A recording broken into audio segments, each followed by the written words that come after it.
Good evening everyone, कैसे हैं आप सभी। UP triple S C AGTA 2025 का जो क्वेश्चन पेपर हम आपको सॉल्व करवा रहे थे, फुल सॉल्यूशन जो करवा रहे थे उसका पार्ट सेकंड है। चूंकि हमने आपको बताया था कि इसका हम पूरा का पूरा डिटेल में डिस्क्रिप्शन आपको बता रहे हैं, तो आपके मिनिमम से मिनिमम क्वेश्चन हम आपके करवाएंगे पर डे में, ठीक है। और आप लोगों के लिए मतलब ये कहें कि एक एक क्वेश्चन की बाल की खाल निकालेंगे या फिर कहें आपका अंदर से पूरा सॉल्यूशन आपको करवाने वाले हैं। यदि आप आगामी 2026 में एजीटीए या गन्ना पर्यवेक्षक की परीक्षा की तैयारी कर रहे हैं, तो आपको ये जानना जरूरी है कि कहां से कैसा क्वेश्चन आया है, कैसे कैसे क्वेश्चन बनते हैं, ठीक है। तो ये आपके लिए जानना बिल्कुल बेहद जरूरी है। तो इसलिए हमने इसको 5 से 6 पार्ट में आपका कंप्लीट क्वेश्चन पेपर को हम सॉल्व कराने वाले हैं। आज पार्ट सेकंड है, पार्ट 2 है, जो कि आपका शाम को 8 बजे चलने वाला है, ठीक है। चलिए शुरू करते हैं आज के सेशन को। सेशन को शुरू करने से पहले बता दें बच्चों कि कृषि प्राविधिक सहायक के लिए एक बैच स्टार्ट हो चुका है, जिसमें आपका कृषि, यूपी जीके और कंप्यूटर, ये तीनों चीजें हम कवर करने वाले हैं, ठीक। जिसका प्राइस वैसे तो 1999 है, लेकिन अभी के लिए 50% डिस्काउंट चल रहा है। तो अभी केवल आपको 2 साल की वैलिडिटी के साथ 999 में ही आपको मिलने वाला है, जिसमें आपको लाइव रिकॉर्ड क्लासेस मिलेंगी, ई बुक पीडीएफ नोट्स मिलेंगे, कंप्लीट टेस्ट सीरीज मिलेगी, मीडियम हिंदी रहने वाला है और डाउट सेशन भी आपके इसमें रहने वाले हैं। ये फाउंडेशन बैच है, मतलब ये कहें आपकी नींव तैयार की जाएगी। और साथ ही साथ आपका गन्ना पर्यवेक्षक, देखो एजीटी और गन्ना पर्यवेक्षक दोनों के लिए हम साथ में आपका जो है बैच स्टार्ट करने जा रहे हैं, जिसमें सेम चीजें आपकी गन्ना पर्यवेक्षक और सेम चीजें आपकी कृषि प्राविधिक सहायक में मिलने वाले, क्योंकि दोनों का सिलेबस आपका क्या है बच्चों, समान है। कृषि प्राविधिक सहायक और गन्ना पर्यवेक्षक के लिए हमारे पास प्रिंटेड स्टडी मटेरियल भी उपलब्ध है, जो आपकी 8 किताबें हैं। 8 किताबों में एक 10,000 एमसीक्यू वाली किताब है, बाकी 7 किताबें जो है आपकी थ्योरेटिकल या थ्योरी वाली हैं, ठीक। तो इन किताबों को आप ऑर्डर कर सकते हैं हमारी ऐप से, विजन बैंकर्स एकेडमी, जिसका लिंक आपको नीचे डिस्क्रिप्शन में मिल जाएगा, ठीक है।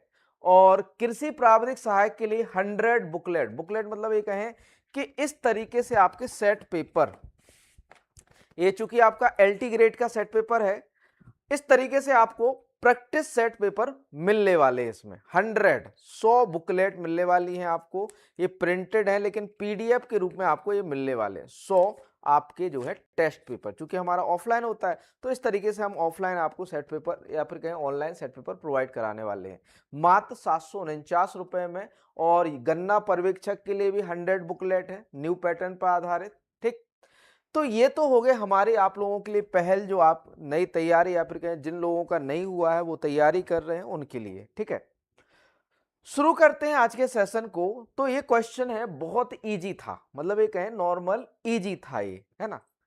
तो इजी क्वेश्चन भी आते हैं आपके, जो है मॉडरेट क्वेश्चन भी आते हैं और हार्ड क्वेश्चन, हर तरह के क्वेश्चन आते हैं। और देखो बच्चों, यदि आप आईबीपीएस एएफओ, जो बच्चा आईबीपीएस एएफओ का पैटर्न देख चुका है, जिसने प्रीवियस आईबीपीएस एएफओ दिया है, मेंस एग्जाम की मैं बात कर रहा हूं, चूंकि मैं मेंस करीबन 4 बार दे चुका हूं, है ना, तो मुझे अंदाजा है कि किस प्रकार का पेपर आता है। पेपर का मतलब ये नहीं है कि भाई इजी आ जाए, पेपर का मतलब ये नहीं है कि भाई हार्ड भी आ जाए। दोनों लेवल रहते हैं, मीडियम से लेकर हार्ड तक रहता है पेपर, ठीक है। तो देखो ये बहुत ही इजी क्वेश्चन था। विच of the following denote the correct botanical name of black gram. Black gram मतलब आपका उड़द। निम्नलिखित में से कौन सा काले चने का जो है सही वानस्पतिक नाम दर्शाता है। अब देखो, चूंकि बच्चों ब्लैक ग्राम उर्द, इसे हम उर्द भी कहते हैं, अब यहां पर काला चना लिखा था, ये ट्रांसलेशन की गलती कहें या जो भी गलती हो, ठीक है। तो कुछ किताबों में लिखा हुआ है जो चना है उसे काला चना कहा जाता है, तो हिंदी माध्यम वालों ने लगा दिया ऑब्जेक्शन। बाकी काला चना या ब्लैक ग्राम जो कहा जाता है ना बच्चों, वो कहा जाता है आपका उर्द को। उर्द का यहां पर बॉटेनिकल नेम आपका पूछा गया था, तो उर्द का बॉटेनिकल नेम क्या होता है बच्चों, बिगना मूंगो, है ना। क्या होता है बच्चों, बिगना मूंगो। और मसूर, सॉरी, मूंग का होता है आपका ग्रीन ग्राम का जो होता है बिगना रेडिएटा होता है ना। तो यहाँ पर बिगना मुंगो राइट आंसर हो जाता है। ठीक, बिगना मुंगो क्या हो जाता है, सही उत्तर हो जाता है। बिगना मुंगो सही उत्तर हो जाता है। ठीक है, आगे देखिए। अब बात करें कि जो अगले बॉटेनिकल नेम है तो वो किस किस फसल के बॉटेनिकल नेम है ना। जो आगे बॉटेनिकल नेम दिए गए हैं वो किस किस फसल के बॉटेनिकल नेम है। तो देखिए, फैसियोलिस वल्गैरिस है ना। फैसियोलिस वल्गैरिस किसका होता है बच्चों, राजमा का होता है। राजमा या फ्रेंच बीन कहते हैं। राजमा या फ्रेंच बीन का जो साइंटिफिक नेम होता है फैसियोला वल्गैरिस होता है। ठीक, सिसर एरिटेनम आपका चना का है, चिकपी का है। ठीक है, तो ये आपके बॉटनी। कुछ दलहनी फसलों के बॉटेनिकल नेम, फैमिली और हमने जो है आपका जो उत्पत्ति स्थान, क्रोमोसोम नंबर है उनको हमने ऐड किया है। हम बात करें देसी चना, देसी चना का साइंटिफिक नेम होता है सिसर एरिटेनम। कुल क्या है, फैबेसिया लेग्यूमिनेसी, क्रोमोसोम 14 होता है, उत्पत्ति हुई दक्षिण पश्चिम एशिया से। ठीक, काबुली चना सिसर काबुलियम, फैबेसिया लेग्यूमिनेसिस का कुल है, क्रोमोसोम 16 होता है, दक्षिण पश्चिम एशिया क्या है इसका उत्पत्ति स्थान है। अरहर या लाल चना, इसे रेड ग्राम के नाम से जानते हैं या पिजन पी के नाम से जानते हैं। किसको बच्चों, अरहर को। कैजिनस कजान फैबेसी परिवार या लेग्यूमिनेसी परिवार से है, क्रोमोसोम 22 होता है, उत्पत्ति कहां से हुई है, अफ्रीका से हुई है। मूंग बिगना रेडिएटा फैबेसी लेग्यूमिनेसी परिवार से है, क्रोमोसोम 22 होता है, उत्पत्ति कहां से हुई है, भारत से हुई है। उर्द बिगना मूंगो ब्लैक ग्राम के नाम से जानते से, फैबेसिया लेग्यूमिनेसी से, क्रोमोसोम 22, उत्पत्ति भारत से हुई है। लोबिया बिगना अंगुइकुलाटा फैबेसिया लेग्यूमिनेसी है, क्रोमोसोम 22 होता है, उत्पत्ति अफ्रीका है। मसूर लेंस एस्कुलेंटस फैबेसिया लेग्यूमिनेसी परिवार से, क्रोमोसोम 14 होता है, भूमध्य क्षेत्र उत्पत्ति स्थान है। मटर पाइसम सेटाइवम फैबेसी लेग्यूमिनेसी परिवार है, क्रोमोसोम 14 होता है और इसका उत्पत्ति स्थान है बच्चों इथोपिया। ठीक है, तो ये हमारी कुछ दलहनी फसलों के बॉटेनिकल नेम थे। अगला प्रश्न है बच्चों, अब देखो बच्चों ये प्रश्न था। अब देखो क्वेश्चन पेपर क्या करता है एग्जामिनर कि भाई आपने नॉर्मली एक्सटेंशन के सिद्धांत या प्रिंसिपल ऑफ एक्सटेंशन तो पढ़े हैं, प्रसार शिक्षा के सिद्धांत तो पढ़े हुए हैं ना। अब उसने क्या कर दिया कि उसने कह दिया मैनेज, है ना। मैनेज के अनुसार कृषि के या फिर कहें आपका which of the following does not constitute a recognised principle of agricultural extension education India as per MANAGE. MANAGE के आधार पर जो एग्रीकल्चर एक्सटेंशन के जो प्रिंसिपल है उनमें से कौन सा नहीं है। अब मैं आपको ये चीज बता दूं ना, इसमें जो प्रिंसिपल आपको दिए गए हैं ये एक्सटेंशन, एग्रीकल्चरल एक्सटेंशन या कृषि प्रसार के ही भैया ये क्या है बच्चों, सिद्धांत हैं। तो पेपर आपको घुमाएगा कोई संस्था, नॉर्मली आप बेसिक पढ़ते हो, बेसिक ही आपका आता है, ठीक है, वो केवल आपको घुमाने के लिए संस्था का नाम दे देता है। ठीक है, उसने कह दिया भैया मैनेज के अनुसार बताओ, आपने भले ही प्रसार के सिद्धांत सारे पढ़े हो लेकिन मैनेज के अनुसार बताओ, तो मैनेज के अनुसार आप कंफ्यूज हो जाओगे और उसका आंसर क्या कर दोगे, गलत कर दोगे।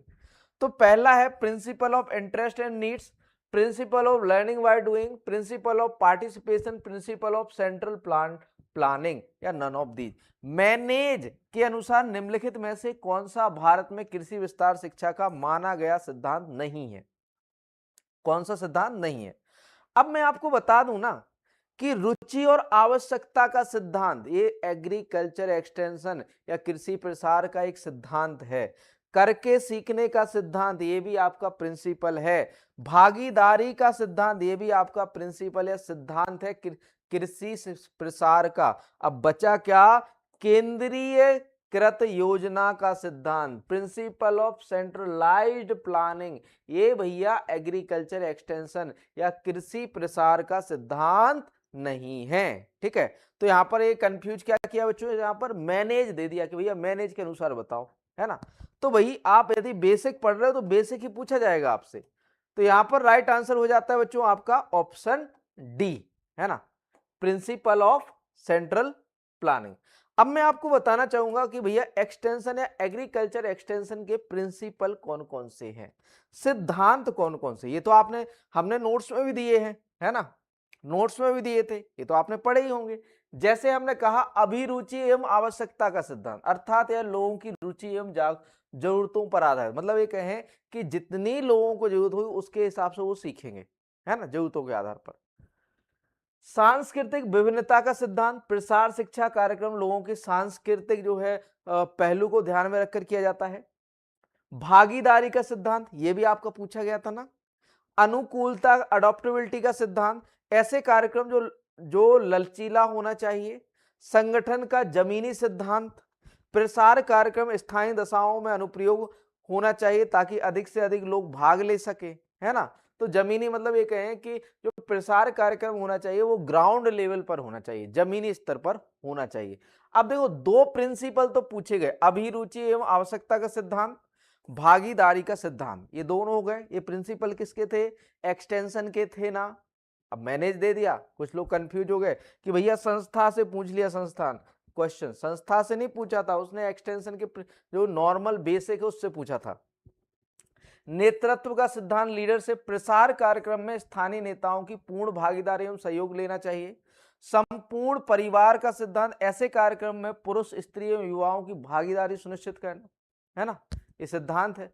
सहयोग का सिद्धांत, ग्रामीण जनता अपने गांव, ब्लॉक एवं राज्य पदाधिकारियों का सहयोग करते हैं। संतोष का सिद्धांत, प्रसार कार्य में सफलता की कुंजी संतोष होता है, एक संतुष्ट ग्राहक सर्वोत्तम प्रचारक होता है। मूल्यांकन का सिद्धांत, प्रसार कार्यक्रम का विश्लेषणात्मक अध्ययन करना जरूरी होता है ताकि उसकी त्रुटि एवं लाभ का ज्ञान हो सके। तो भैया हमने देखे कि दो सिद्धांत तो हमें ये मिल गए थे, और भैया करके सीखने का सिद्धांत ये भी भैया किसका है, एग्रीकल्चर एक्शन। कृषि प्रसार कहता है कि भैया करके सिखाओ और करके सीखो, है ना, करके सिखाना और करके सीखना, ये सिद्धांत है भैया एग्रीकल्चर एक्सटेंशन का। तो भाई बच्चों आप लोगों को क्लियर हो गया होगा कि क्वेश्चन बेसिक से आता है और कह देता है भैया मैनेज के अनुसार बताओ।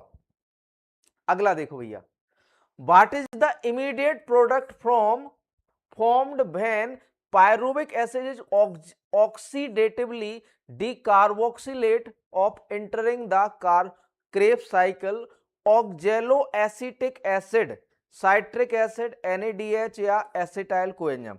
क्रेब्स चक्र में प्रवेश करने से पहले पायरुविक अम्ल ऑक्सीडेटिव रूप से डीकार्बोक्सिलेट करने पर तत्काल बनने वाला उत्पाद क्या है, भैया बताइए। ऑक्जेलो एसिटेट एसिड है, साइट्रिक एसिड है, एंड NADH है, एसिटाइल कोएंजाइम है, उपयुक्त में से कोई नहीं।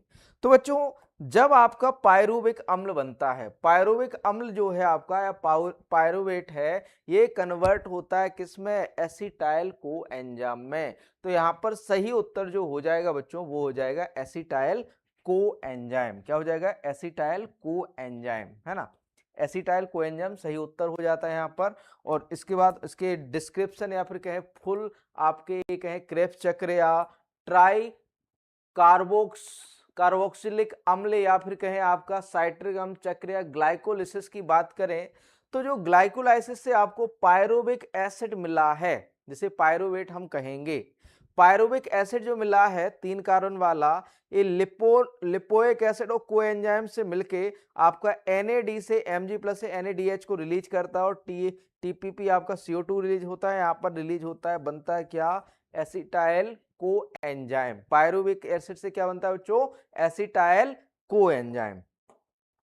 अब बात करें बच्चों क्रेब्स चक्र या ट्राई कार्बोक्सिलिक अम्ल चक्र या साइट्रिक अम्ल चक्र या ग्लाइकोलिसिस चक्र, तो इसे जो क्रेब्स चक्र की जो खोज है बच्चों, सर हैंस क्रेब्स ने 1937 में कबूतर की मांसपेशियों में की थी, है ना। क्रेब्स चक्र की खोज सर हैंस क्रेब्स ने 1937 में कबूतरों की मांसपेशियों में की थी। इसका साइट्रिक एसिड चक्र, इसे जो है साइट्रिक एसिड चक्र भी है, क्योंकि साइट्रिक अम्ल क्रेब्स चक्र का क्या होता है बच्चों, प्रथम उत्पाद होता है। है ना। एसिटाइल कोएंजाइम है, ये क्या बनाएगा आपका, साइट्रिक एसिड बनाएगा। प्रथम उत्पाद आपका जो है ये कहें कि साइट्रिक अम्ल है, किसका, क्रेब्स चक्र का। लेकिन पायरुविक अम्ल जो कन्वर्ट होता है वो किसमें कन्वर्ट होता है आपका, एसिटाइल कोएंजाइम में। किसमें कन्वर्ट होता है, एसिटाइल कोएंजाइम में। अब जो बच्चों क्रेब्स चक्र की प्रक्रिया होती है, ये माइटोकॉन्ड्रिया में होती है। कहां पर होती है बच्चों, माइटोकॉन्ड्रिया में। एक श्वसन की एक प्रक्रिया है। देखिए क्रेब्स चक्र माइटोकॉन्ड्रिया के मैट्रिक्स में होता है, क्योंकि इसके एंजाइम मैट्रिक्स में क्या होते हैं, उपस्थित होते हैं। क्रेब्स चक्र प्रकृति में एम्फीबॉलिक या एनाप्लेरोटिक होता है, क्योंकि एक केंद्रीय उपापचयी परिपथ है जो अपचय व उपचय दोनों में ही महत्वपूर्ण भूमिका अदा करता है। क्रेब्स चक्र में प्रवेश करने वाला सबस्ट्रेट एसिटाइल कोएंजाइम है। मतलब ये कहें, जब हम क्रेब्स चक्र में जाते हैं तो एसिटाइल कोएंजाइम होता है, और एसिटाइल का जो कोएंजाइम का प्रथम उत्पाद होता है वो होता है साइट्रिक एसिड, और पायरुवेट से कन्वर्ट होकर जो है एसिटाइल कोएंजाइम हमारा बनता है। एक अणु ग्लूकोज के ऑक्सीकरण के दौरान क्रेब्स चक्र के 2 अणु होते हैं। एक पायरुविक अम्ल के अणु से 4 NaDH2 तथा एक FADP प्राप्त हमें होते हैं। आगे बात करें क्रेब्स चक्र में ही, एक ग्लूकोज से 2 पायरुविक अम्ल बनते हैं, इसलिए पायरुविक अम्ल से 8 NaDH2 तथा 2 FADP अणु प्राप्त होते हैं। क्रेब्स चक्र के शुरू होने से पहले पायरुविक अम्ल एसिटाइल कोएंजाइम में परिवर्तित होता है। एसिटाइल कोएंजाइम का निर्माण लिंक अभिक्रिया गेटवे रिएक्शन, यह है पेरी माइटोकॉन्ड्रियल स्पेस में संपन्न होती है। पायरुविक अम्ल ऑक्सीकृत व बी या फिर कहें बी कार्बोक्सिलीकृत होकर एसिटाइल कोएंजाइम बनाता है। इसके लिए बहुगुणिता एंजाइम सम्मिश्रण पायरुवेट डिहाइड्रोजिनेज सम्मिश्रण की आवश्यकता होती है। पायरुवेट डिहाइड्रोजिनेज कॉम्प्लेक्स में 4 सह एंजाइम तथा एक सहकारक अर्थात टीपीपी थायमिन पायरोफॉस्फेट और आपका लाइपोइक अम्ल और सह एंजाइम ए और आपका NAD और Mg++ क्या होते हैं। ठीक, तो ये आपका नॉर्मली ये कहें पायरुविक या क्रेब्स चक्र की प्रक्रिया होती है। अब देखो ये क्वेश्चन सीधा सीधा ये नोट से आया है। ठीक है, एसिटाइल कोएंजाइम ग्लाइकोलाइसिस व क्रेब्स चक्र के बीच की क्या होती है, संयोजक कड़ी। अब जैसे देखो बच्चों क्या होता है ग्लाइकोलाइसिस। ग्लाइकोलाइसिस में क्या होता है कि जो ग्लूकोज होता है वो बनाता है एसिटाइल कोएंजाइम। ठीक, एसिटाइल कोएंजाइम जो है ग्लूकोज टूटता है पायरुविक अम्ल में, और पायरुविक अम्ल टूटता है आपका एसिटाइल कोएंजाइम में। एसिटाइल कोएंजाइम से शुरू होता है आपका क्रेब्स चक्र। तो ये दोनों को ये कहें ग्लाइकोलाइसिस व क्रेब्स चक्र के बीच की संयोजक कड़ी या फिर कहें दोनों को जोड़ने का काम करती है। क्रेब्स चक्र का प्रारंभ साइट्रिक एसिड निर्माण से होता है, और साइट्रिक अम्ल व समस्त 6 कार्बन आपके जो मध्यवर्ती में 3 कार्बोक्सिलिक ग्रुप होता है, अतः यह क्रिया TCA ट्राई कार्बोक्सिलिक एसिड जो है साइकिल भी कहा जाता है। क्रेब्स साइकिल में एसिटाइल कोएंजाइम सर्वप्रथम ऑक्जेलिक एसिटिक एसिड से क्रिया करता है और बाद साइट्रिक अम्ल का निर्माण होता है। क्रेब्स साइकिल कैटाबोलिक क्रिया है, किंतु इसके विभिन्न मध्यवर्ती जैव संश्लेषण में काम आते हैं। अतः TCA साइकिल को एम्फीबॉलिक या एनाप्लेरोटिक रिएक्शन कहा जाता है, जैसे सक्सिनाइल कोएंजाइम पोरफायरिन यौगिकों के संश्लेषण में काम आता है, जैसे आपका क्लोरोफाइल्स, फाइटोक्रोम, आपका जो है साइटोक्रोम्स, फाइकोबिलेंस और आपके हीमोग्लोबिन्स आदि। ठीक, तो ये हो जाता है आपका बच्चों क्रेब्स चक्र। अगला क्वेश्चन है बच्चों, which of the following method is used to make seed larger and uniform in size to facilitate mechanized sowing? Wet treatment, dry treatment, slurry method या seed pelleting? यांत्रिकृत बुआई को सुविधाजनक बनाने के लिए बीजों को बड़ा और एक समान आकार देने के लिए निम्नलिखित में से किस विधि का उपयोग किया जाता है? अब देखो बच्चों, जो बीज है उसको बड़ा बनाना है और एक समान बनाना है, तो उसके लिए हम क्या करते हैं बच्चों, सीड पैलेटिंग करते हैं। सीड पैलेटिंग मतलब ये कहें कि उसके ऊपर एक परत चढ़ा देते हैं। ठीक है, ताकि आपका जो बीज है वो एक समान हो जाए और बड़े आकार का हो जाए, तो इस क्रिया को हम कहते हैं सीड पैलेटिंग। क्या कहेंगे बच्चों, बीज पैलेटिंग। मैं सारी चीजें आपको समझाने की कोशिश करता हूं। देखिए ये आपका नॉर्मल सीड है, सामान्य बीज है जिसपे आपने क्या नहीं की है, कोटिंग नहीं की है, कोई भी आपने एक्सटर्नल पदार्थ नहीं डाला है, ठीक है। अब यहां पर ये है जो पैलेटेड सीड है ना, इसमें आपने जो है ऊपर से एक परत चढ़ा दी है किसी भी चीज की, ठीक है, जिससे क्या हो गया है कि इस पे एक कोट आ गई है, जिससे क्या हो गया, एक समान बीज जो है का आकार हो गया है और बीज क्या हो गया, बड़ा हो गया। तो इसे हम क्या कहते हैं, सीड पैलेटिंग हम कहते हैं, ठीक। तो देखिए बच्चों, सीड पैलेटिंग, तो seed technology, seed pelleting is a most useful technique for increasing the size of small seed and encapsulating them to make bigger, rounder, smoother and more uniformly sized seed.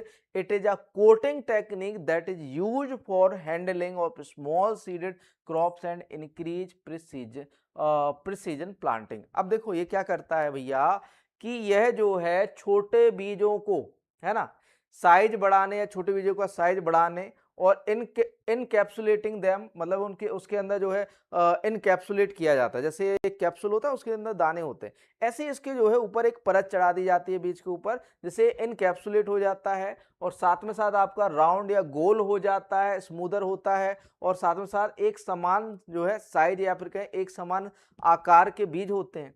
It is a coating technique, मतलब ये कहें कि बीज के ऊपर coating की जाती है ना, परत चढ़ाई जाती है, ठीक। That is use for the handling of small seed, जिसका उपयोग आपके छोटे बीजों को हैंडल करने के लिए किया जाता है। इंक्रीजेस प्रिसीजन प्लांटिंग, मतलब ये कहें छोटे छोटे जो बीज होते हैं ना उनकी जो है प्लांटिंग को बढ़ाने के लिए किया जाता है। देखिए, बीज प्रौद्योगिकी में छोटे बीजों का आकार बढ़ाने और उन्हें बड़े, गोल, चिकने और एक समान आकार के बीज बनाने के लिए बीज पैलेटिंग एक अत्यंत उपयोगी तकनीक है।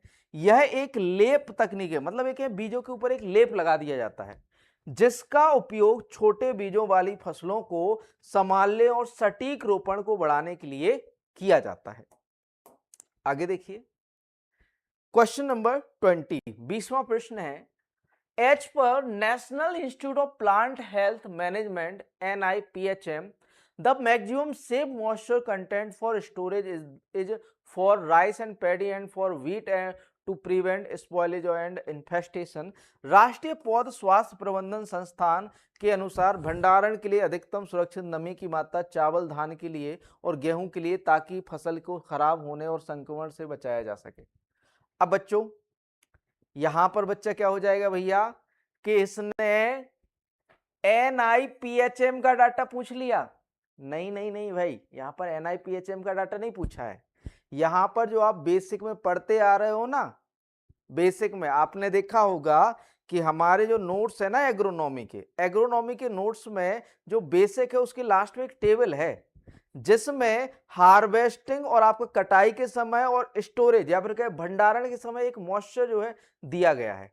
वही मॉइस्चर वहीं से उठ के आगे मैंने वो टेबल लगाई हुई है, वहीं से मॉइस्चर, मतलब ये कहें कि हमने ये जो है चीजें बेसिक में पढ़ाई हैं, लेकिन क्या करता है एग्जामिनर क्या बनाता है भैया, बच्चे को कंफ्यूज करना है। बच्चा क्या सोचेगा, इसने भैया NIPHM के आधार पर पूछ लिया। अब बच्चा हो गया कंफ्यूज कि भैया NIPHM तो नया डाटा है, ये तो हमने पढ़ा नहीं है। तो अब क्या हो जाएगा बच्चों का, बच्चे कहेंगे कि भैया आंसर हो गया गलत।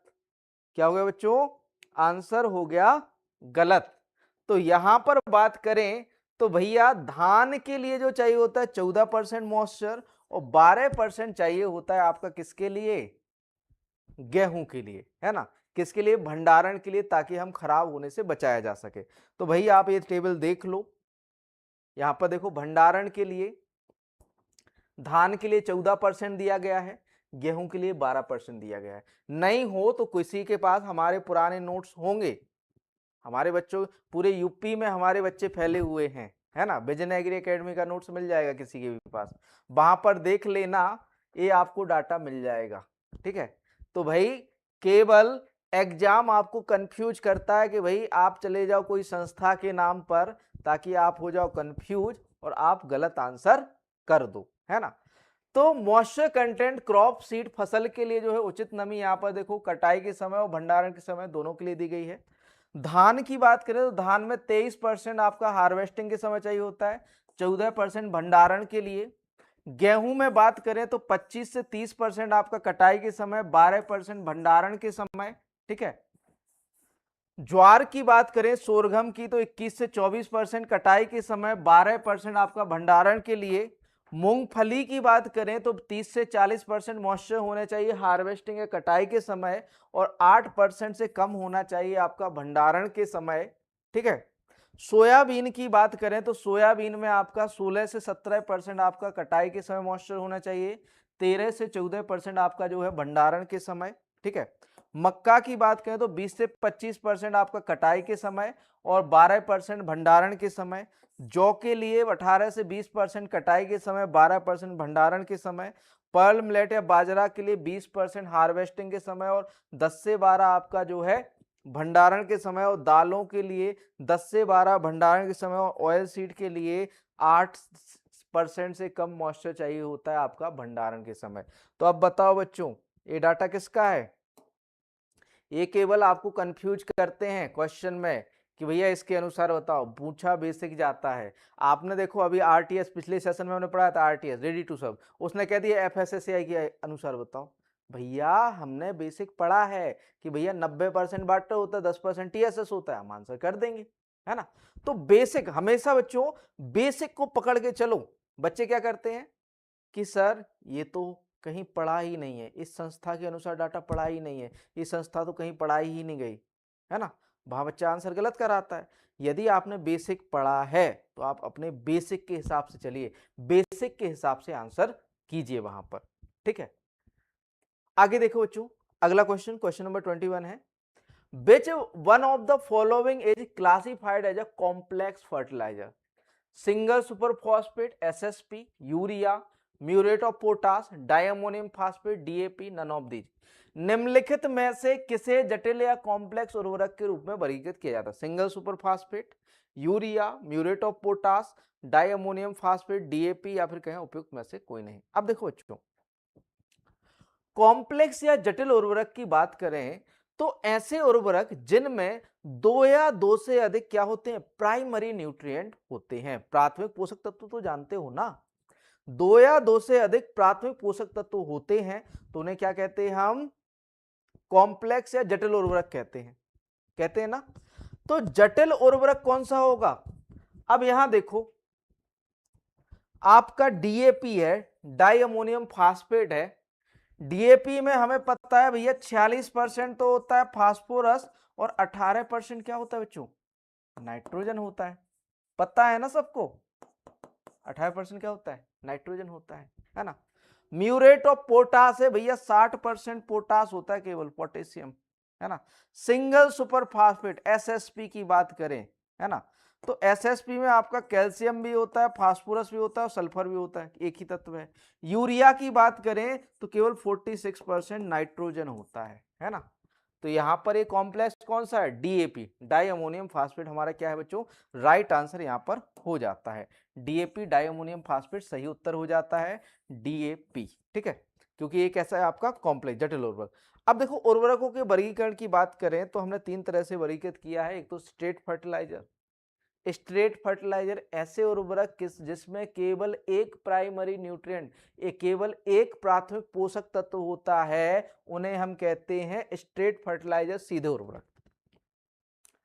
मिक्स्ड बाइनरी फर्टिलाइजर, द्विआधारी उर्वरक, ऐसे उर्वरक जिनमें केवल दो प्राइमरी पोषक तत्व या दो प्राथमिक पोषक तत्व होते हैं, उन्हें हम कहते हैं द्विआधारी।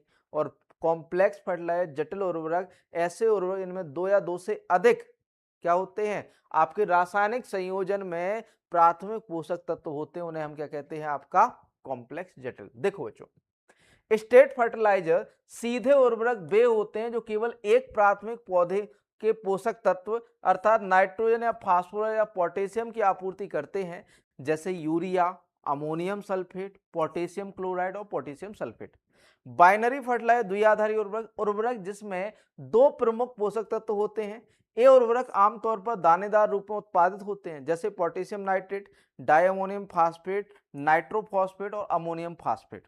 कॉम्प्लेक्स फर्टिलाइजर, जटिल उर्वरक में दो या तीन प्राथमिक पादप पोषक तत्व होते हैं जिनमें से 2 प्राथमिक पोषक तत्व जो है रासायनिक संयोजन में होते हैं। ये उर्वरक आमतौर पर दानेदार रूप में उत्पादित होते हैं, जैसे आपका डीएपी, डायमोनियम फास्फेट, नाइट्रोफॉस्फेट या अमोनियम फास्फेट। ये कैसे बच्चों? जटिल उर्वरक है, और यहाँ पर हमसे जटिल उर्वरक का जो है एग्जाम्पल पूछा गया था। अगला क्वेश्चन देखो, अगला क्वेश्चन देखिए, Which of the following scheme focuses on providing affordable crop insurance to farmers against losses caused by the natural calamities, pest and disease? निम्नलिखित में से कौन सी योजना प्राकृतिक आपदाओं, कीटों और बीमारियों से होने वाले नुकसान के खिलाफ किसानों को किफायती फसल बीमा प्रदान करती है? तो भैया एक ही फसल बीमा योजना चल रही है हमारे प्रदेश में, कौन सी है बच्चों? प्रधानमंत्री फसल बीमा योजना। ये सबको पता है कि भैया प्रधानमंत्री फसल बीमा योजना है, ये कोई करंट नहीं है ना। ये योजनाएं हैं, 2015 में आपकी ये योजना आ चुकी है, 2015 में आप इसको पढ़ चुके हो, 2015 से अभी 2025 चल रहा है, 10 साल में आपने एक योजना नहीं जान पाई। बच्चे कहते हैं, मैं एक चीज आपको बता दूं बच्चों, बच्चे कहते हैं कि भाई करंट के क्वेश्चन आ गए, है ना। 10 साल पहले सरकार ने एक योजना लाई, ई-नैम होगी, 2016 में आई, है ना, ई-नाम से क्वेश्चन था, ठीक है। आपका फसल बीमा योजना हो गई, नरेगा हो गई, 2000 आपका जो है 5 में आई, ठीक है। तो अब बच्चों को ये बता दें कि 2-3 क्वेश्चन सीधे सीधे आपके ओल्ड हैं, कोई ये करंट नहीं है। योजना कोई करंट अफेयर नहीं होता, मैं आपको बता दूं बच्चों, योजना कोई करंट अफेयर नहीं होता। योजनाएं हमारा बेसिक्स हैं। 10 साल में आप ये योजना नहीं जान पाए तो आपको क्या दिक्कत है क्या? भैया आपको जो है हर एक चीज फोकस करनी चाहिए, क्योंकि योजनाओं का जमाना है, योजनाएं पूछी जाती हैं क्वेश्चन में, है ना। तो 10 साल में अगर ये आप एक योजना नहीं जान पा रहे हैं तो लालत है फिर।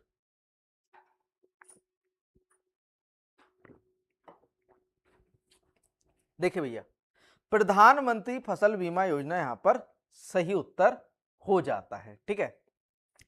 सॉयल हेल्थ कार्ड 2015 में आई थी आपकी, है ना, सूरतगढ़ राजस्थान से। परंपरागत कृषि विकास योजना और राष्ट्रीय कृषि विकास योजना, ये भी आपकी 2015 या फिर कहें और पुरानी भी योजनाएं हैं ये, ठीक है। तो सबसे पहले बात करें प्रधानमंत्री फसल बीमा योजना की, है ना, PMFBY। प्रधानमंत्री फसल बीमा योजना आपकी आपदाओं से या कोई आपकी नेचुरल क्लेमिटीज है उसके लिए आपको क्या देती है? बीमा देती है। फसल के लिए क्या देती है बच्चों? एक बीमा प्रदान करती है। ये योजना कब आई थी बच्चों? खरीफ 2016 में आई थी। कब आई थी बच्चों? खरीफ 2016 में। देखो, भारत में फसल बीमा योजना 1985 में शुरू हो गई थी, है ना। 1985 में पहली बार भारत में फसल बीमा योजना शुरू की गई थी, जिसे हमने फसल बीमा योजना कहा, ठीक है। फिर उसके बाद 1999 में इसका नाम बदलकर नेशनल क्रॉप इंश्योरेंस स्कीम कर दिया गया 1999 में। फिर बाद में आए मोदी जी, और मोदी जी ने कहा हम भैया इसको नेशनल क्रॉप इंश्योरेंस स्कीम नहीं रखेंगे, हम कह देंगे इसको प्रधानमंत्री फसल बीमा योजना। 2016 में, खरीफ 2016 में इसे नाम रख दिया गया प्रधानमंत्री फसल बीमा योजना, जो कि आपके कृषि एवं किसान कल्याण मंत्रालय के अधीन जो है शुरू की गई है। इसमें 2 राष्ट्रीय कृषि बीमा योजना और संशोधित राष्ट्रीय कृषि बीमा योजना दोनों को जो है मिलाकर ये है शुरू की गई। देखिए, खरीफ 2016 में शुरू की गई और इसे कृषि एवं किसान कल्याण मंत्रालय द्वारा प्रशासित किया जा रहा है। इसने राष्ट्रीय कृषि बीमा योजना NAIS और संशोधित राष्ट्रीय कृषि बीमा योजना MNAIS का स्थान लिया है। पात्रता की बात करें तो अधिसूचित क्षेत्र में अधिसूचित फसलें उगाने वाले बटाईदार और काश्तकार सहित किसान कवरेज के लिए पात्र हैं, है ना। आगे बात करें उद्देश्य की बात करें तो देखो बच्चों, प्राकृतिक आपदाओं, यही लाइन लिखी थी ना, प्राकृतिक आपदाओं, कीटों और बीमारियों के परिणाम स्वरूप अधिसूचित फसलों में से किसी के भी विफल होने की स्थिति में किसानों को बीमा कवरेज और वित्तीय सहायता प्रदान करना, इसका क्या है बच्चों? उद्देश्य है। दूसरा उद्देश्य, किसानों की आय को स्थिर करना ताकि वे खेती में बने रहें। तीसरा उद्देश्य है किसानों की नवीन और आधुनिक कृषि पद्धतियों को अपनाने के लिए प्रोत्साहित करना और कृषि क्षेत्र में ऋण के प्रवाह को सुनिश्चित करना। ये क्या है बच्चों? उद्देश्य है प्रधानमंत्री फसल बीमा योजना के।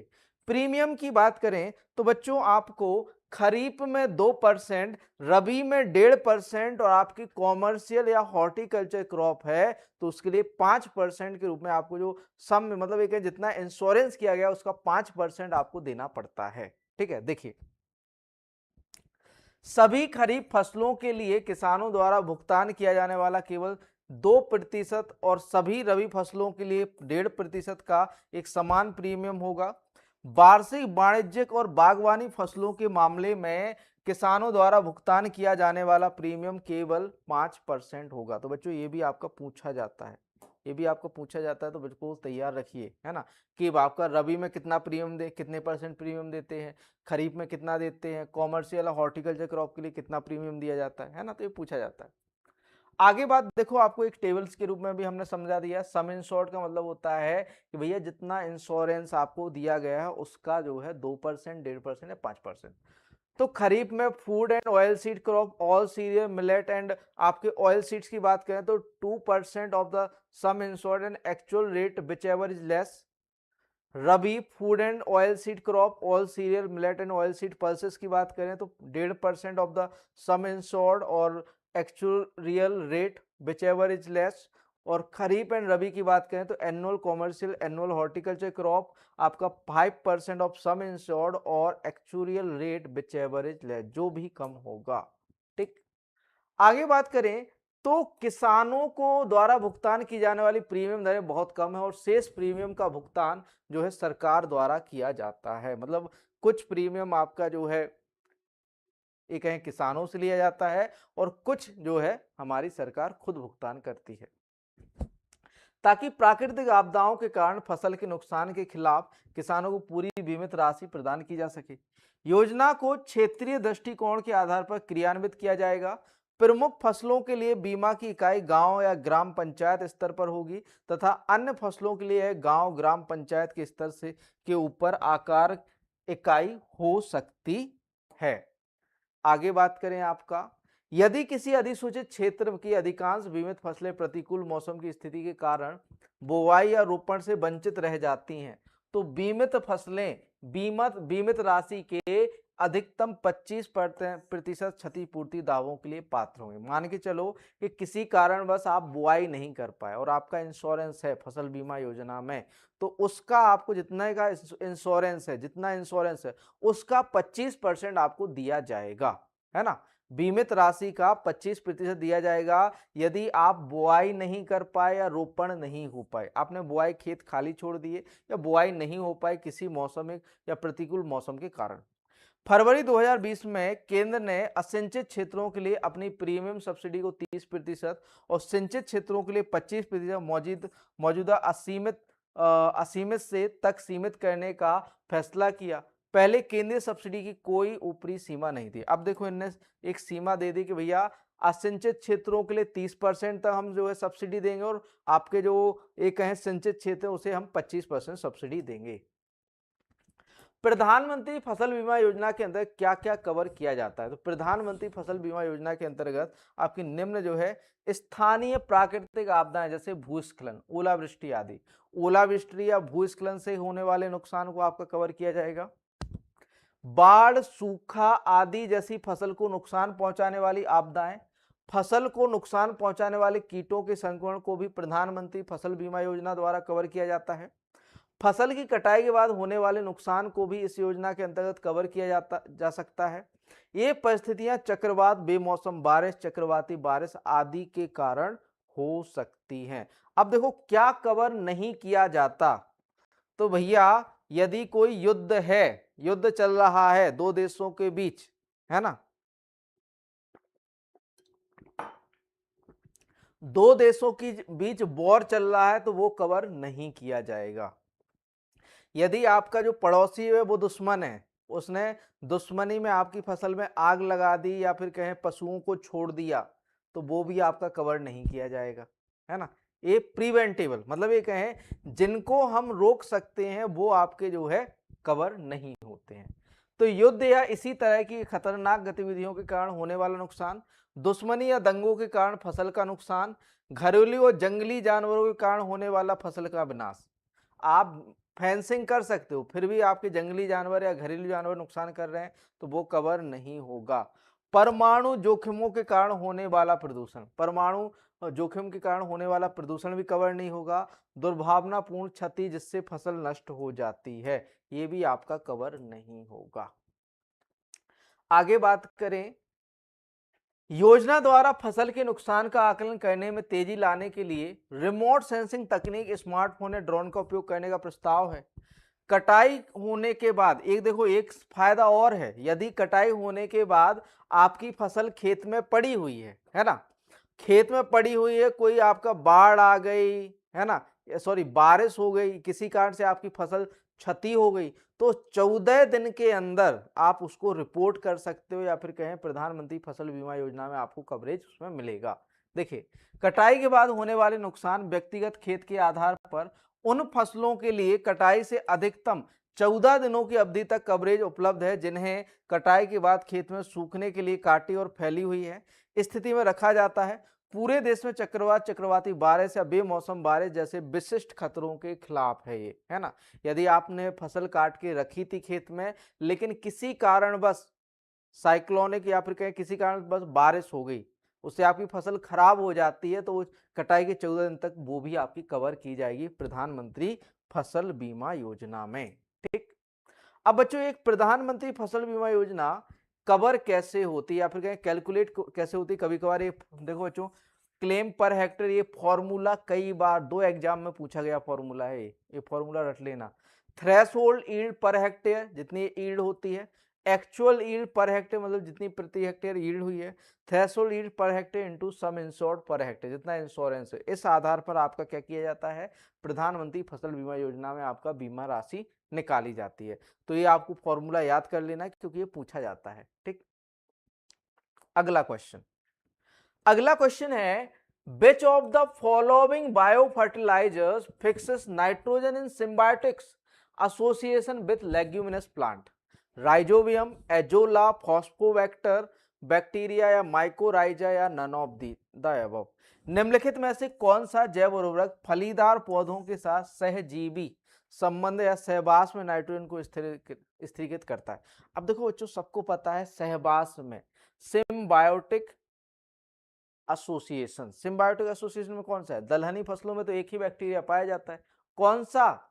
जल्दी से लिखो कमेंट में, राइजोबियम बैक्टीरिया। तो सही आंसर क्या हो जाता है बच्चों? राइजोबियम, है ना। अब देखो सिम्बायोटिक या नॉन सिम्बायोटिक बैक्टीरिया की बात करें तो देखो, फ्री लिविंग मुक्त रहने वाले एरोबिक या बायवीय जो बैक्टीरिया वो है नेजोटोबैक्टर, बिजरैंकिया, एनाबीना। एनारोबिक अवायवीय क्लस्ट्रोडियम है। फैकल्टेटिव एनारोबिक वैकल्पिक अवायवीय क्लेबिसिएला है। और आपका सिम्बायोटिक सहजीवी में रहने वाले देखो बच्चों, राइजोबियम है, फ्रैंकिया है, एनाबीना एजोली है। ये सिम्बायोटिक में आपके सहजीवन में पौधों के साथ रहते हैं। नॉन सिम्बायोटिक गैर सहजीवी में आते हैं आपके एरोबिक बायोवीय में एजोटोबैक्टर, एजोस्पाइरेलम, माइकोबैक्टीरियम, एजोमास। एनेरोबिक में अवायवीय स्थिति में क्लस्ट्रोडियम, क्लोरीबियम और क्रोमेटियम आ जाता है। फैकल्टेटिव एनारोबिक में वैकल्पिक अवायवीय में बैसिलस, रोडोस्पाइरिलम और आपके एंट्रोबैक्टर आ जाते हैं। बच्चों ये भी हमने कवर किया। आप मृदा विज्ञान देखिएगा, उसमें आपको ये क्वेश्चन आपको मिल जाएगा। पुराने नोट्स देख लेना, अभी नहीं, मैं आप कहोगे कि सर ने अभी ऐड कर दिया, अभी नहीं ऐड किया है। पुराने नोट्स आप किसी भी बच्चे के पास मिल जाएंगे, उससे देख लीजिएगा इसे। अगला क्वेश्चन है question number 24, which of the following nutrient promote root development and support early growth in plant? निम्नलिखित में से कौन सा पोषक तत्व जड़ के विकास को बढ़ावा देता है और पौधों में प्रारंभिक वृद्धि का सर्वप्रथम करता है? आप क्या करते हो, जब बुआई करते हो तो बुआई के समय कौन सा उर्वरक डालते हो? फॉस्फेटिक उर्वरक डालते हो ना, डीएपी डालते हैं, डीएपी डालते हो ना। डीएपी में क्या होता है बच्चों? फास्फोरस होता है। और जड़ों की वृद्धि के लिए कौन सा न्यूट्रिएंट चाहिए होता है? ऑफ कोर्स आपका फास्फोरस चाहिए होता है ना। तो फास्फोरस जड़ों की वृद्धि को क्या देता है बच्चों? बढ़ावा देता है ना। तो बच्चों यहाँ पर ऑप्शन में हम देखेंगे phosphorus for root growth and seedling development, जड़ वृद्धि और बीज विकास के लिए फास्फोरस, बिल्कुल सही है बच्चों ये, है ना। इतना इजी आंसर था, है ना, था ना easy. Potassium for plant vigour water regulation, पौधों की शक्ति और जल विनिमय के लिए पोटेशियम है। Nitrogen for leaf growth and chlorophyll synthesis, आपका calcium cell wall and membrane, ये भी आपके सही हैं, लेकिन फास्फोरस के लिए ये सही है आपका, जड़ वृद्धि और सीडलिंग के विकास या फिर कहें पौधे के विकास में मदद जो करता है वो है बच्चों आपका फास्फोरस। क्लियर थे। देखिए बच्चों फास्फोरस के बारे में फंक्शन या कार्य की बात करें फास्फोरस के, तो सबसे आवश्यक कार्य ऊर्जा भंडारण और ऊर्जा का स्थानांतरण। यह देखो बच्चों ऊर्जा को ट्रांसफर भी करता है और ऊर्जा या फिर कहें एनर्जी का स्टोरेज भी करता है ना। किसके रूप में बच्चों? एडीपी और एटीपी के रूप में।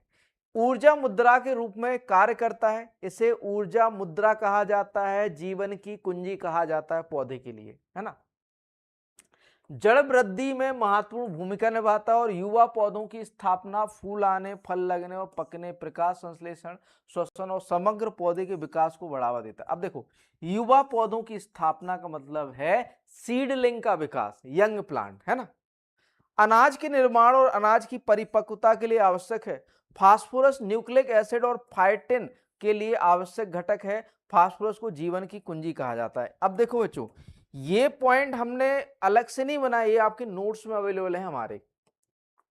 कमी की बात करें तो फास्फोरस की कमी से आपका जो पत्ता होता है वो सिकुड़ जाता है, वृद्धि रुक जाती है और साथ में साथ क्या होता है पौधों पर आपके या फिर कहें पौधे की जो निचली पत्तियां होती हैं उन पर बैगनी रंग का जो है रंग आ जाता है। देखिए बच्चों पौधे की वृद्धि धीमी और अवरुद्ध हो जाएगी और पुरानी पत्तियों का रंग बैगनी हो जाएगा, विशेषकर निचली सतह पर।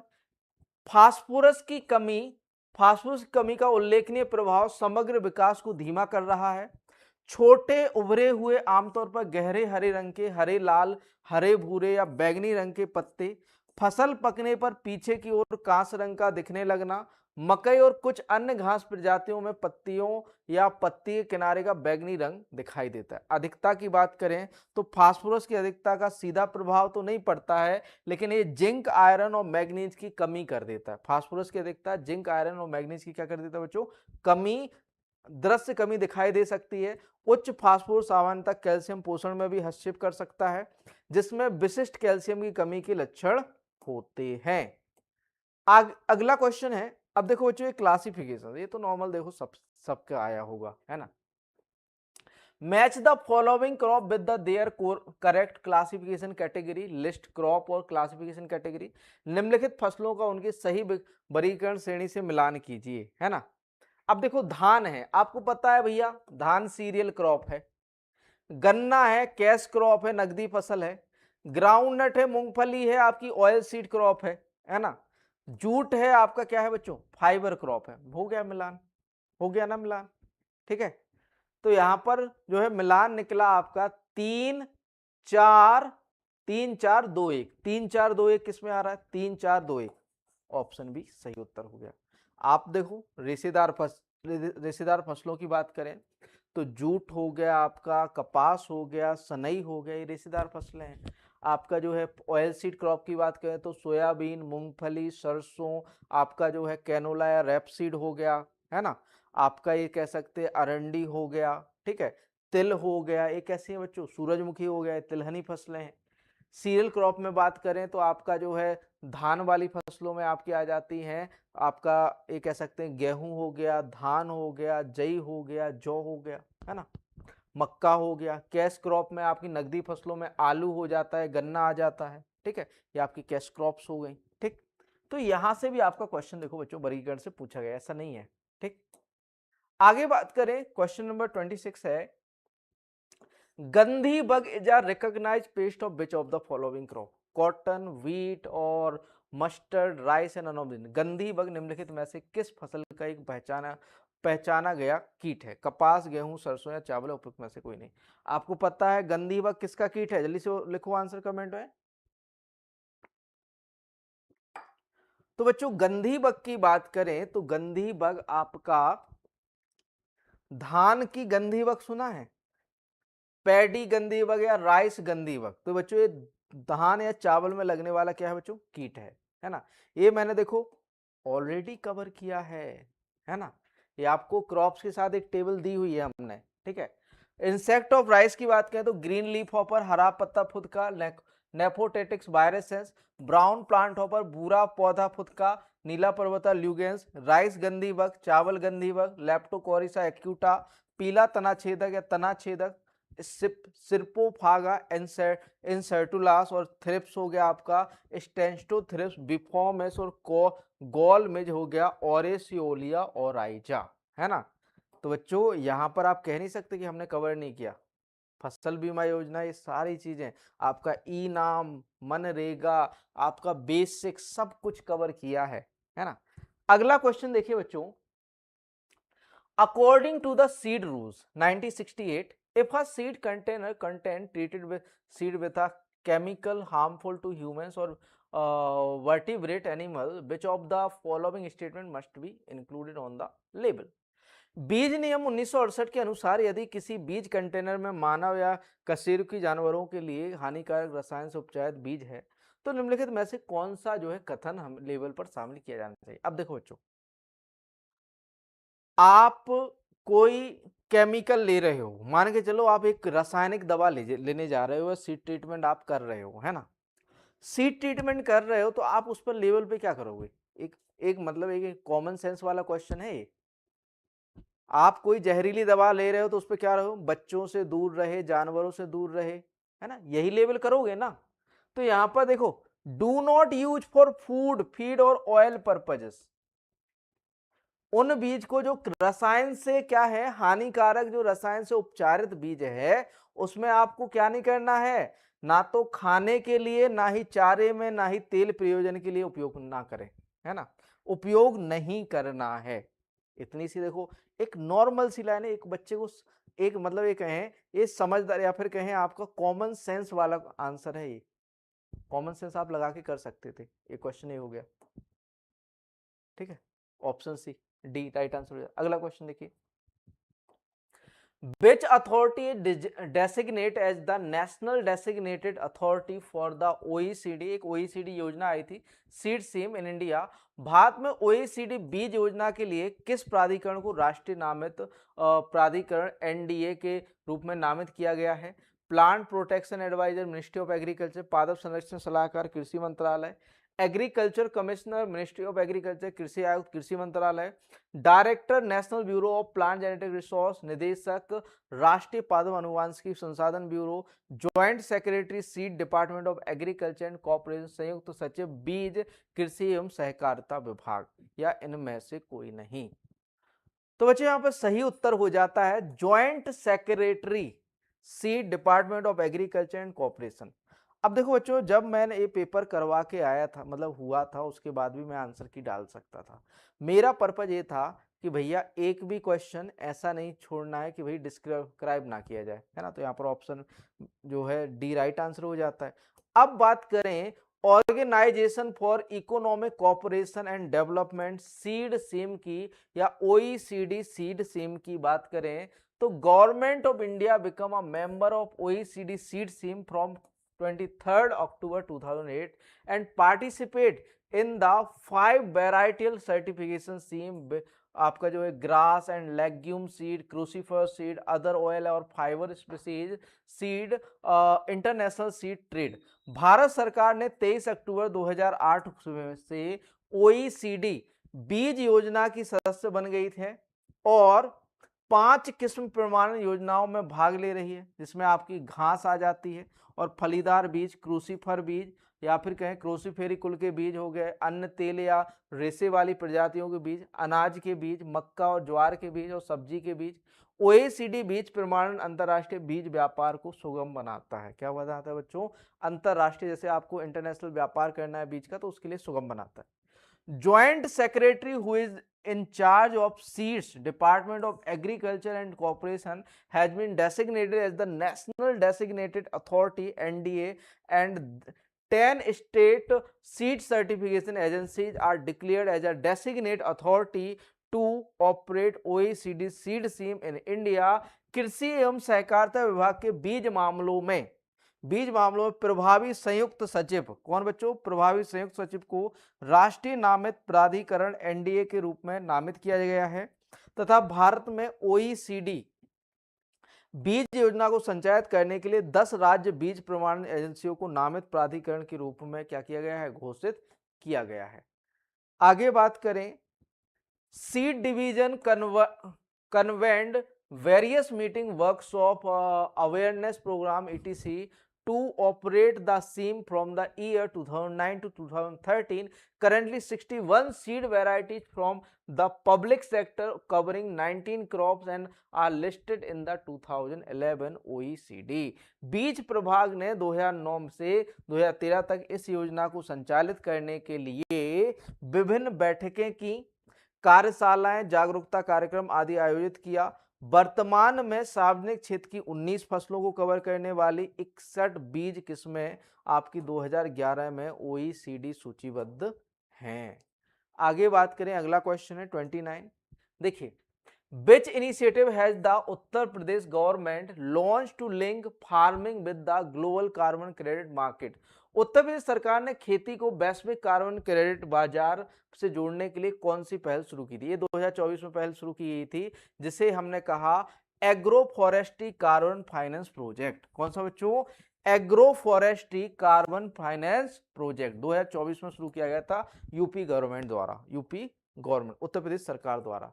तो देखो बच्चों, Uttar Pradesh government has launch an agro forestry project to link farming with the global carbon credit market and generate additional rural income. The agroforestry carbon finance project is estimated to generate 4.5 million carbon credit with the value of each carbon credit calculated at $6. The income under the current project will be to the tune of the 230 crore 230 crore. Uttar Pradesh सरकार ने खेती को वैश्विक carbon credit बाजार से जोड़ने और अतिरिक्त ग्रामीण आय उत्पन्न करने के लिए एक कृषि वानिकी परियोजना शुरू की है। इस कृषि वानिकी कार्बन वित्त परियोजना से 45 लाख कार्बन क्रेडिट उत्पन्न होने का अनुमान है। प्रत्येक कार्बन क्रेडिट का मूल्य $6 आंका गया है और इस परियोजना के तहत आय 230 करोड़ रुपए होगी। ठीक, अगला क्वेश्चन है कि which silk worm species produce mulberry silk. भैया ये तो इजी क्वेश्चन था, बॉम्बैक्स मोरी, सेरिकल्चर का क्वेश्चन था, है ना। बॉम्बैक्स मोरी इसका राइट आंसर है। मलबेरी सिल्क का जो है बॉटनिकल नेम पूछा गया था, बॉम्बैक्स मोरी राइट आंसर हो जाता है। कौन सी रेशम कीट प्रजाति शहतूत रेशम का उत्पादन करती है और भारत में वाणिज्यिक रेशम उत्पादन के लिए इसका बड़े पैमाने पर कीट पालन किया जाता है? तो बच्चों वो है बॉम्बैक्स मोरी। अब देखो यहाँ पर बड़े पैमाने पर भी आपकी भारत में बॉम्बैक्स मोरी है और आपके यदि ये भी नहीं देता ना कि मलबेरी सिल्क है तो भी आप बता देते कि बॉम्बैक्स मोरी है। ठीक है, तो विभिन्न स्पीसीज की बात करें आपके सिल्क की। अब देखो, एएफओ नाबार्ड का फेवरेट क्वेश्चन क्या है कि भैया आपका सिल्क वर्म कहां पर या किस पेड़ पर पाला जाता है ना। अब जैसे बात करें आपका mulberry silk worm, Bombyx mori, उत्पत्ति इसकी चाइना से हुई है। Morris indica, Morris Alva, Morris multi Collins और आपका मोरस बॉम्बैक्स जो है पेड़ों पर पाला जाता है। ट्रॉपिकल टसर या ईस्ट सेंट्रल इंडिया में जो है आपका ट्रॉपिकल टसर एंथेरिया माइलेट्टा, इंडिया इसका ओरिजिन है। अर्जुन और आसाम पर पाला जाता है। टर्मिनेलिया स्पीसीज एंड सोरिया रोबस्टा या साल पर ही पाला जाता है। टेम्परेट या टसर या ओक टसर की बात करें तो एंथेरिया प्रोएली इंडिया में या फिर कहें उत्पत्ति इसकी भारत में हुई है। ओक ससुआ या फिर कहें क्वेरेकस स्पीसीज पर पाला जाता है। मूंगा सिल्क एंथेरिया असामा इंडिया में सोम एंड साउल पर आपका पाला जाता है। इरी की बात करें सेमिया साइंथिया रिसिनी इंडिया में ये जो है पाला जाता है। कैस्टर रिसिनस कॉम्युनस पर, पयाम या फिर कहें आपका टी एपियोका पर जो है ये पाला जाता है। टेपियोका पर ये पाला जाता है। कौन सा आपका जो है इरी सिल्क, ये नॉर्मली आपका कैस्टर पर पाला जाता है, बेर पर पाला जाता है, इरी सिल्क। ठीक है, तो आप आज के आपके जो है 15 क्वेश्चन समाप्त होते हैं। कल आपको जो है 15 क्वेश्चन या जितना मतलब देखो जितनी गुंजाइश होती है, 1 घंटे की क्लास है, 1 घंटे का सेशन है, उसमें जितनी आपका गुंजाइश हो पाती है उतना हम ऐड करते हैं। ठीक है। तो यदि बच्चों आप आगे तैयारी करना चाह रहे हैं कि भैया 2026 में नई वैकेंसी आने वाली है 2290 और आपकी गन्ना पर्यवेक्षक की आने वाली कितनी 922 है ना, तो 922 और 2290 की आप तैयारी कर रहे हो तो भैया पेड बैच ज्वाइन कर लो, जिसमें आपको मिलने वाली ई बुक, लाइव क्लासेस और आपको मिलने वाला टेस्ट सीरीज बढ़िया से नए पैटर्न पर आधारित है। कृषि यूपीजी के कंप्यूटर सब कुछ मिलने वाला है मात्र 999 में। 50% अभी डिस्काउंट चल रहा है। कृषि प्राविधिक सहायक का जो फाउंडेशन बैच है स्टार्ट हो चुका है, जिसमें लाइव रिकॉर्डेड क्लासेस मिलने वाली हैं, ई बुक पीडीएफ नोट्स मिलने वाले हैं, कंप्लीट टेस्ट सीरीज मिलने वाली, मीडियम रहने वाला हिंदी और डाउट सेशन भी आपको मिलने वाले हैं। नीचे डिस्क्रिप्शन में हमारी ऐप व वेबसाइट का लिंक मिल जाएगा, तो जल्दी से एनरोल कर लीजिए, रजिस्टर कर लीजिए। और साथ में साथ गन्ना पर्यवेक्षक का भी बैच शुरू हो चुका है। सेम सिलेबस आपका रहने वाला है गन्ना पर्यवेक्षक में और सेम सिलेबस रहने वाला है आपका जो है एजीटीए में। तो वही सिलेबस हम एजीटीए में पढ़ेंगे, वही आपका गन्ना पर्यवेक्षक में। साथ में साथ कृषि प्राविधिक सहायक और गन्ना पर्यवेक्षक के लिए आपके नोट्स भी हमने प्रिंटेड स्टडी मटेरियल भी आपको प्रोवाइड करेंगे नोट्स के रूप में, किताबों के रूप में। तो यहां पर आपको मिलने वाली है 8 किताबें। 7 किताबें आपकी थ्योरेटिकल हैं, ठीक है, 7 किताबें, और एक किताब जो है 10,000 एमसीक्यू वाली है। 10,000 कृषि के वस्तुनिष्ठ प्रश्न रहने वाले हैं।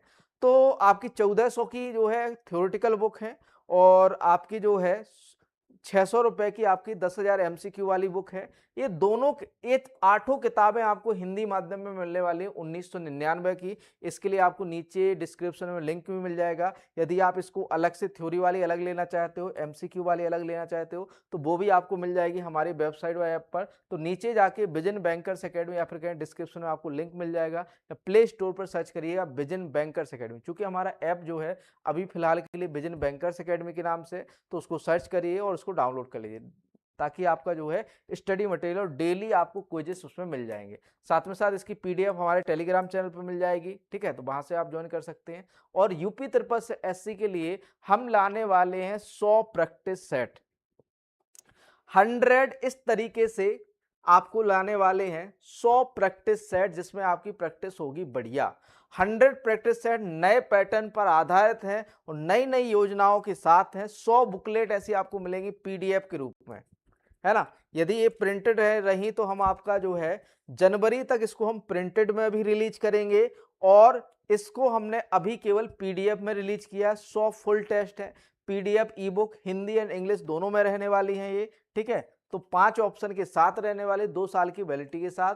साथ में साथ गन्ना पर्यवेक्षक के लिए भी हमने 100 बुकलेट आपकी लॉन्च कर दी है। तो जल्दी से ज्वाइन कर लीजिए विजन बैंकर्स एकेडमी, जो कि जिसका लिंक, या विजन एग्री एकेडमी को, जिसका लिंक आपको नीचे डिस्क्रिप्शन में मिल जाएगा। प्ले स्टोर पर फिलहाल के लिए हमारा ऐप जो है विजन बैंकर्स एकेडमी के नाम से, तो नीचे जाके डिस्क्रिप्शन में लिंक आपको मिल जाएगा, वहां से आप हमारा ऐप डाउनलोड कर सकते हैं प्ले स्टोर से, और एनरोल कर लीजिए आपको बेहतर तैयारी के लिए विजन एग्री एकेडमी को। थैंक यू दोस्तों।